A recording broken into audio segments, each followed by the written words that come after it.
پھر اللہ کے محبوب علیہ السلام نے ارشاد فرمایا کہ کچھ لوگ اللہ تعالیٰ کے گھروں میں سے وَمَجْتَمَعَ قَوْمٌ فِي بَيْتٍ مِّن بُيُوتِ اللَّهِ، کچھ لوگ اللہ تعالیٰ کے گھروں میں سے کسی گھر میں جمع ہوتے ہیں اور جمع ہو کر یتلون کتاب اللہ تعالیٰ کی کتاب کی تلاوت کرتے ہیں، وَيَتَدَارَسُونَهُ بَيْنَهُمْ، اور ایک دوسرے کو وہ قرآن مجید آپس میں ایک دوسرے کو سنتے سناتے ہیں، ایک دوسرے کو سیکھتے سکھاتے ہیں، اللہ کے محبوب علیہ السلام نے ارشاد فرمایا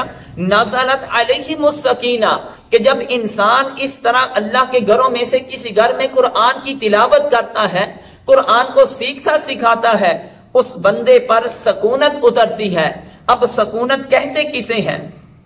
سکونت جو اللہ تعالیٰ کی طرف سے اس بندے پر اترتی ہے، سکونت وہ ہے کہ جب وہ سکونت اترتی ہے تو اس کی وجہ سے انسان کے دل کو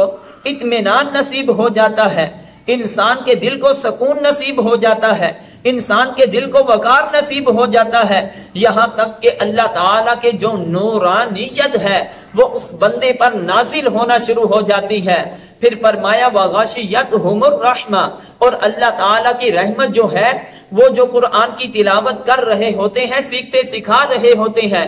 تو اللہ تبارک و تعالی جل جلالہ کی رحمت جو ہے وہ ان بندوں کو آپ پر ڈھانپ لیتی ہے۔ پھر فرمایا وَحَفَّتْهُمُ الْمَلَائِكَةُ، اور اللہ تعالیٰ کے جو فرشتے ہیں وہ بھی آ کر ان کو ڈھانپ لیتے ہیں۔ بلکہ مرقات میں قاری ملا علی قاری اس کی وضاحت فرماتے ہوئے یوں فرماتے ہیں کہ اللہ تعالیٰ کی رحمت کے جو فرشتے ہیں، اللہ تعالیٰ کی جو برکت کے فرشتے ہیں، رحمت اور برکت کے جو فرشتے ہیں، جو بندے اللہ تعالیٰ کے گھروں میں بیٹھ کر قرآن کی تلاوت کر رہے ہوتے ہیں، جو بندے اللہ تعالیٰ کے گھروں میں بیٹھ کر قرآن سکھا رہے ہوتے ہیں، رحمت اور برکت کے فرشتے ان بندوں کا آ کر احاطہ کر لیتے ہیں، ان کو گھیر لیتے ہیں، یہاں تک کہ ان کے ارد گرد طواف بھی کرتے ہیں۔ اور جو بندے دنیا میں اللہ کے گھروں میں سے کسی گھر میں رہ کر کرتے کیا ہے؟ قرآن کی تلاوت کرتے ہیں، قرآن کو سیکھتے سکھاتے ہیں، یہاں تک کہ ان کی آواز قرآن مجید جو پڑھتے ہیں، ان کے قرآن کی آواز جو ہے وہ دنیا سے پہلے آسمان کی طرف تک سنائی دیتی ہے۔ پھر اللہ کے محبوب علیہ السلام نے پھر فرمایا وَذَكَرَهُمُ اللَّهُ فِي مَنْ عِنْدَهُ، اور جو شخص قرآن مجید کی تلاوت اللہ تعالیٰ کے گھروں میں سے کسی گھر میں بیٹھ کر کرتا ہے، قرآن سیکھتا سکھاتا ہے،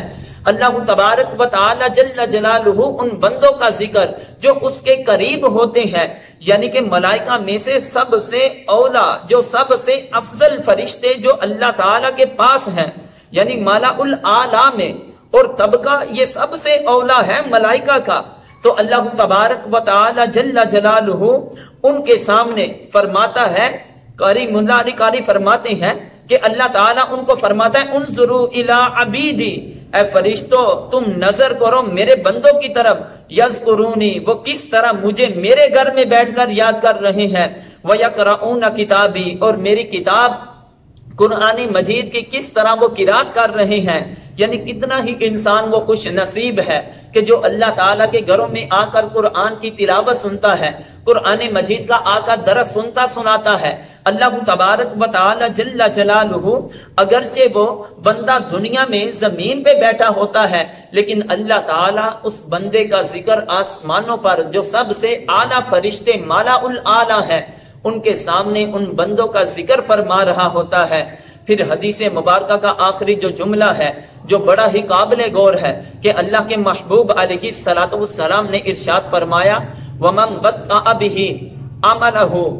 لَمْ يُسْرِعْ بِهِ نَسْبَهُ، کہ جو بندہ اپنے نیک عمل میں سستی کرے گا تو اس کا نسب اس کو آگے نہیں کر سکتا ہے۔ یعنی اس حدیث مبارکہ کا مفہوم کیا ہے؟ قاری ملا علی قاری فرماتے ہیں کہ اگر کوئی انسان نیکی کے کام کرنے میں سستی اور غفلت کرتا ہے اور صرف یہ کہتا رہے کہ میرا نسب بڑا کمال ہے، میرا نسب جو ہے حسب و نسب بڑا کمال ہے، میں تو اپنے حسب و نسب کی وجہ سے قبر و حشر میں کامیاب ہو جاؤں گا، تو اللہ کے محبوب علیہ السلام نے ارشاد فرمایا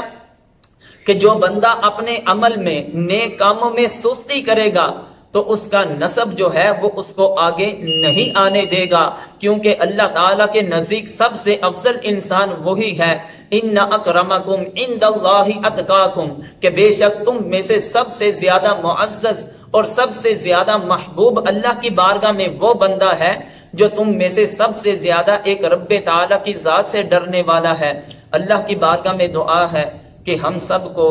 دین کا علم سیکھنے سکھانے کی توفیق عطا فرمائے۔ آمین۔